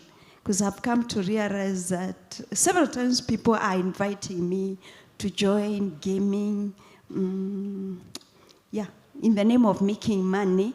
And I'm thinking this is a Christian who is showing me how to make money, only to realize that I am being called to become an addict of, gambling. Rather, gambling, the word is gambling, and I think it is going to become the key thing. Is that one last question in the back? No? Okay. I think you can proceed to answer the questions, and then we'll kind of bring it to a close because we're just about time. Thank you. So on the question about what church can do, I think my first experience with church in the height of my drinking, my friend was actually an assistant to a senior pastor in a church near me. And like he said, at some point you are clear-headed. So those were those moments I was clear-headed and said, why don't I just go and see her and see if I can get help? But when I went to see her, I did not get help. She judged me. In fact, she wanted me to talk quickly and get out because I wasn't looking quite, I was hanging and all those things. So it put a bad taste in my mouth because I said at that point, no matter how I'm struggling, I am not going to church to ask for help. So I think the church needs to understand. I'm glad, I'm so happy that Karura is doing this, because you also can't blame people when they don't understand what addiction is. So I'm sure creating awareness like things that we're doing now will help the church, help those in need. And I think also the other thing is there's the stigma, the judgment. I remember my first years coming to this church, because I was an alcoholic, you can tell who's an alcoholic, the eyes, the what, everything. So I'm entering church and I could see people, those who need help, they sit at the back, they can't come in front here. And I wish there was a way that I could just go and say, you're in the right place, it's okay, come and get some help. But I think creating awareness that there's a solution, like Karura is doing, we now know there's an AA meeting here, and such events and such sessions to continue on, not only once a year, but so that people can know that there is a solution. And that's a good place to start, because most people don't actually understand what alcoholism or addiction is. The question... Sponsor. It is not the normal... No, I can't say normal. It's not the sponsor. It's not the sponsor we know. So when you start working the program in AA, you need someone who has been on this journey, in most cases longer than you, or who has worked all those 12 steps, to be able to walk with you to work those 12 steps. Because again, there's also the tendency, somebody is new, they're coming to AA, you're telling them so many things about AA, they're so confused, how does it work, what do I do? But once you identify the sponsor, because they've been there and they know how it works, they're able to work with you to work the program. And maybe the other question would be, how would someone identify who can be their sponsor? The more meetings they go to, they are able to listen to people sharing. And so I may be sharing and my story seems similar to somebody else's story, and they feel, oh, let me ask her to be my sponsor because I think I can relate. She's a mother, she's been on this journey, or whatever the reason may be. So the more meetings they go to, they're able to identify that person. And the only way I can add that the program will work is if you work the program. You can't just be coming and saying, I started going to meetings in Karura, 1 year later, you have no sponsor, no nothing. It's not going to help you. You have to work the program, continue going to meetings, and like even Maggie said, at that point also do service, help others. I like that. Yeah. Go to the program, but work the program.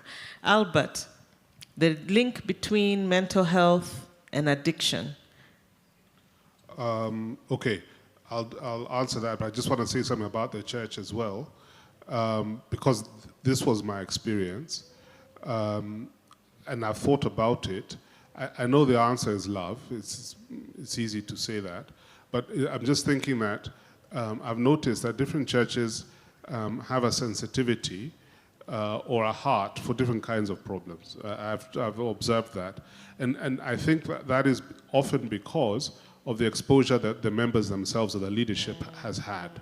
And so you find that some churches that have a heart for prisoners, or for people living with disabilities, or for the elderly, or children in trouble, and so forth. So what really touched me as I prepared for this and I engaged with the Karura videos was Engineer Kingangi's story about going to a rehab as ministry and discovering he was an alcoholic. I mean, that was just, it really touched me.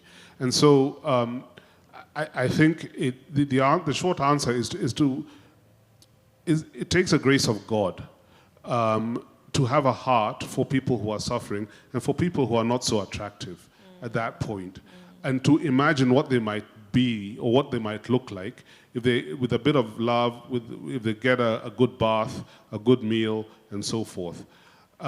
So it takes a grace of God. It's not easy. First thing. Then on the issue of mental health and addictions,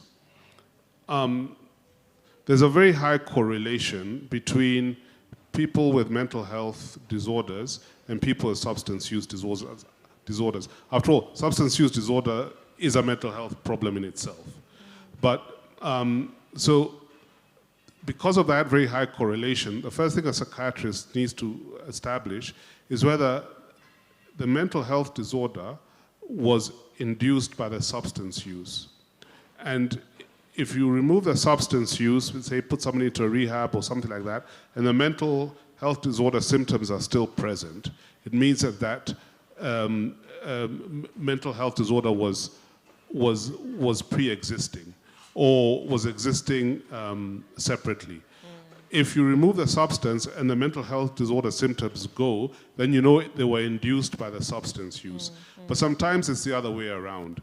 Somebody discovers or they begin to experience discomfort, distress because of some mental health issue, and then they discover that one substance or another takes the edge off, helps them to cope and so forth, so they start to use a substance. That is, if the mental health then issue is dealt with in a good way, then you find that the desire for the substance dissipates or disappears. But by that time, the substance use may have become a problem in itself. And so in order to have a good result, a treatment plan needs to embrace all of these issues together. And at the point where the person is clearly distressed from both of them, sometimes it doesn't really matter which came first. They both need to be dealt with, and they both have a distinct character in terms of the process of recovery. Other times they exist separate from each other. But for sure, mental health disorders, and even things that perhaps may not be mental health disorders per se, but are highly distressing like trauma, or even a troubled marriage, psychosocial situations, do predispose people to turn into substances to cope. And on the other side, when it comes to recovery, if you stop using your the substance, whatever it was, and there's still a mental health issue, the chances of you staying sober, if the mental health issue is not properly managed, are much reduced. So, and this is a problem even for rehabs, because not all rehabs are equipped to deal with mental health issues. And equipped, I mean they don't have the personnel. So you need to ask, what are your qualifications? What is your experience when you're looking or shopping around for rehabs? What capacities are you able to deal with? The recovery rates for people with mental health issues who also have a substance use disorder are far less, they relapse far more than people with a simple substance use disorder without any mental health issue. Those are particularly difficult patients to deal with. The recovery journey, the initial primary recovery may take a lot longer. It'll be characterized by many more relapses, but we say relapse is not a failure. Relapse is just part of your journey towards recovery. It just brings you closer to the recovery. It just means that there's something you need to learn. So I really feel for those, and it's an increasing issue when you have both of them together. Yes, Chris. Yeah, just to add on the same, when we are talking about the mental health conditions, there is a high correlation, like Albert is saying.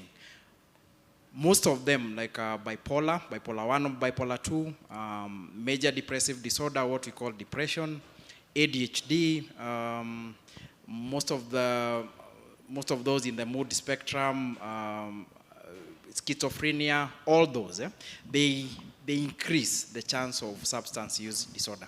So sometimes we say it's like the case of the chicken and the egg. You don't even know, you might not even know which one came first. So when we are doing the treatment in the rehabs or any treatment for substance use disorder, it has to start with a psychiatric assessment. If you are trying to help your loved one, and maybe you have taken them to rehab, and there is no psychiatric assessment that is being done, then something is off. And like Albert is saying, that program will most likely fail. There is a high chance of relapse because there could even be issues like anxiety that have not been detected. So you will deal with the substance use. Of course, he is in rehab, she's in rehab for 90 days, so they are not using the substance. But because of the underlying mental health issue that was not treated, once they are done with rehab, the issues will persist. The anxiety, the guilt, the shame, and all those symptoms of mental health issues will continue. And what will they do? They will look for a substance like alcohol, which is a depressant. They will look for such a substance to calm themselves down, and hence a relapse. So you'll find your loved one going back and forth, relapsing, and you can see they really want to stop this substance, to stop using maybe alcohol, to stop smoking weed. But what you have been doing, you have been offering the help, but only for one part of it. There's a comorbidity meaning there are two or even more conditions. You're only treating the substance use disorder. So for whoever asked that question, maybe it would be preferable if you can talk to us even after this, so that we can go maybe in depth. If you have maybe a specific case, you can talk to any of the professionals here. Thank you. Thank you very much. As we're bringing our training today to a close, just want to touch on some of the things that have been mentioned today. That in Maggie's story, being able to be heard, finding a place you can talk about your trauma. As CLGs and home care groups, that's one of the things we really need to focus on. When a member or the child of a member says, I need to talk to somebody about what I'm feeling or what I've experienced, that's one of the things we can begin to be more sensitive and open to. Thank you, Esther, for sharing your story. Thank you, Maggie. Thank you, Albert. Thank you, Solo. Thank you, Dan. We want to hear more of you, Dan, next week, if you're able to come. And thank you very much, Chris. I also would like to point you to our church website. There are some more videos of testimonials that we will be sharing. A gentleman called Sunday, who was not able to be with us today, but who was touched at Jogs by our church group, and who is 4 or 5 years later coming to share where he is now. Now, Chris, you didn't say where your family is now. Oh, what are your relationships like? The relationships, I had to say that. They are good. They are good. For the 8 years, I have built the bridges with my parents. I had to go back. My wife, my ex-wife, she had left. So we made peace. We co-parent. And with my siblings, all my siblings, I made amends. So I'm in a good place. And this would never have happened if I had continued drinking. Recovery, remember, it's not just stopping using the substance. It's also the emotional work that is involved. Thank you. Thank you. There was one question we didn't quite answer. So, Esther? Oh, it's a question of where to find AA. Of course, as of now, all the details of where the meetings are on our website. But I'll ask Maggie to add. I know what we're trying to do is the same thing that we call public information, trying to do PAs in towns outside of Nairobi so that AA can start in those places. I must say that if I compare that first time I got sober, I think I only found 10 meetings. And now today we have so many meetings in many towns, and what has also helped is the online, that you can actually just attend an AA meeting 7 in the morning, 1 p.m., 9 p.m., during the weekend. There are lots of meetings that you can get on the website. I'll ask Maggie to add. Okay, to add on to what Esther said, so all our meetings are on our website. We have a hotmail, we have a number where even if someone is in an area where they can't access the internet, there's a number for the AA Kenya where you can get someone to talk to or someone to guide you where to go. Also, to add on to the public information, we've really been trying to reach out to alcoholics who still suffer, because again, we need to do service and to just reach out to some of our people out there. So yeah, and we have a saying that when you're ready, the hand of AA will always be there. Thank you so much. Just to add, if you need anything about AA, any location and anything, just talk to this guy, Daniel. Daniel. and I guess anything AA in Kenya, this guy. And Esther, and I think all of you here. And I guess one of the things I would suggest, if you're dealing with somebody who has tough love, say, I will buy you the credit for you to attend that online meeting, and just enough for that online meeting.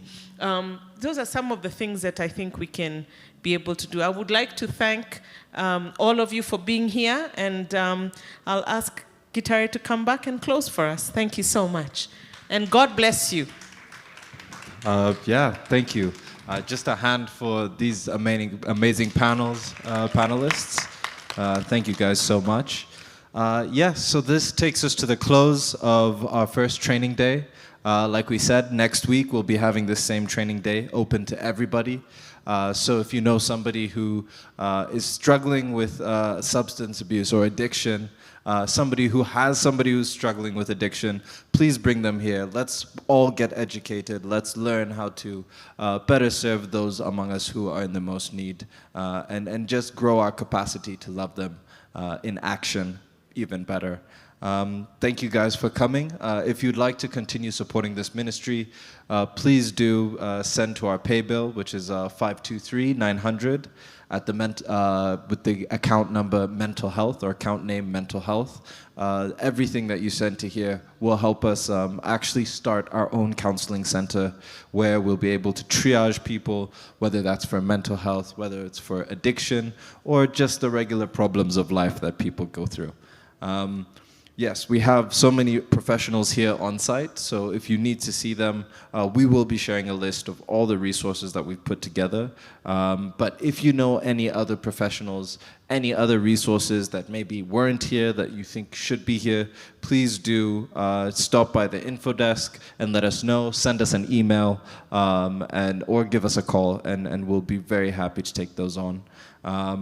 Yeah, and we invite you to join us this coming Sunday, where Albert will be giving us the message, as well as next Sunday and Saturday, where we have the training as well as another message. So thank you everyone so much, and I think we can close with the grace.